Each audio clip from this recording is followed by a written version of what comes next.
বাংলাদেশের চলমান সহিংসতা নিয়ে এবং যে ঘটনা ঘটেছে বিশেষ করে আর্মি মোতায়েন এবং কারফিউ এই বিষয়গুলো ঘটার পরে ব্রিটিশ সরকার মূলত আজকে অফিসিয়ালি তাদের একটি স্টেটমেন্ট ইস্যু করেছে বাংলাদেশের ব্যাপারে এবং তারা যেটা বলছে যে ফরেন অ্যান্ড মানে parliamentary under secretary of state Catherine West উনার নামে এই স্টেটমেন্টটি এসেছে এবং যেটা বলছে যে foreign commonwealth and development office মানে এফসিডিও বলছে যে the UK government is deeply concerned by the violence following protest in Bangladesh.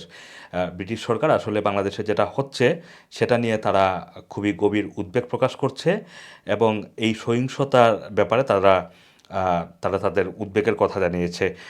The UK supports fundamental freedoms and respect for human rights including the right two protest and peacefully assembly.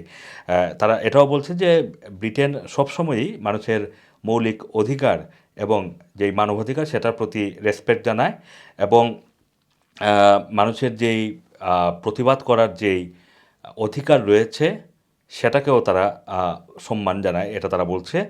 পাশাপাশি এটা বলছে যে we urge all sides to end the violence and find a peaceful way forward. তারা এটা বলছে যে সরকার এবং আন্দোলনকারী দুই দলকেই তারা বলছে যে এই সহিংসতা বন্ধ করে একটি শান্তিপূর্ণ সমাধানের দিকেই দুই দলই এগিয়ে যাবে, এটা তারা প্রত্যাশা করে।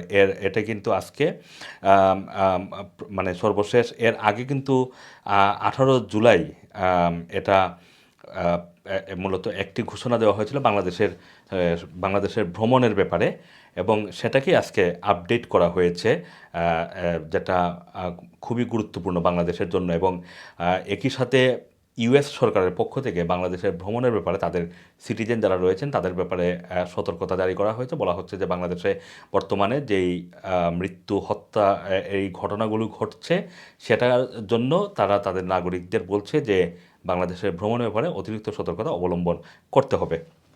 আজকে ব্রিটিশ বাংলাদেশি আরেকজন আন্ডার সেক্রেটারি রুশনারা আলী, যিনি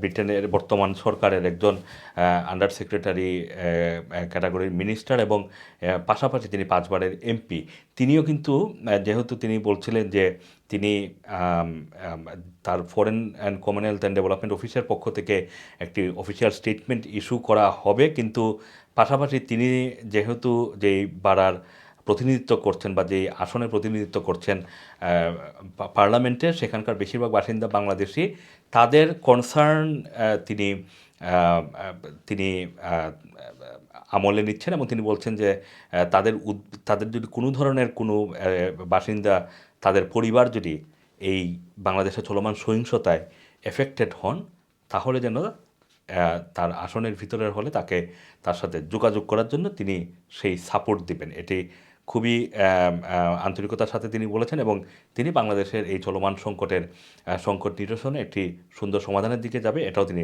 প্রত্যাশা করেছেন।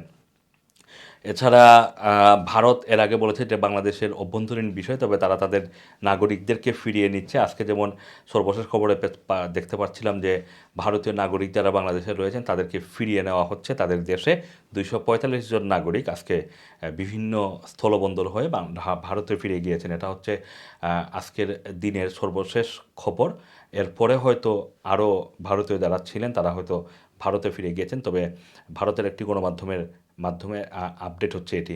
এছাড়া অন্যান্য ফরেন ন্যাশনাল যারা বাংলাদেশে রয়েছে তাদের চলাফেরার ক্ষেত্রে সীমাবদ্ধতার কথা তাদের নিজ নিজ দেশ থেকে বলা হচ্ছে।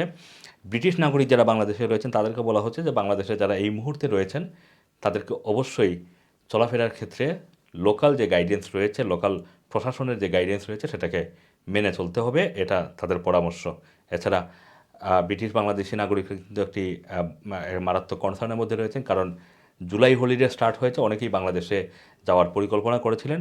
এক ধরনের অনিশ্চয়তার মধ্যে রয়েছেন অনেকেই যে বাংলাদেশে গেলে রাজনৈতিক এই অস্থিরতায় তারা আটকা পড়ে যান কিনা, এই অস্থিরতার কারণে তাদের কোনো ক্ষয়ক্ষতি হয় কিনা, এই বিষয়ে অনেকেই কিন্তু এখন ফ্লাইট ক্যান্সেল করার কথা ভাবছেন। Assam Masum, Rana TV, London.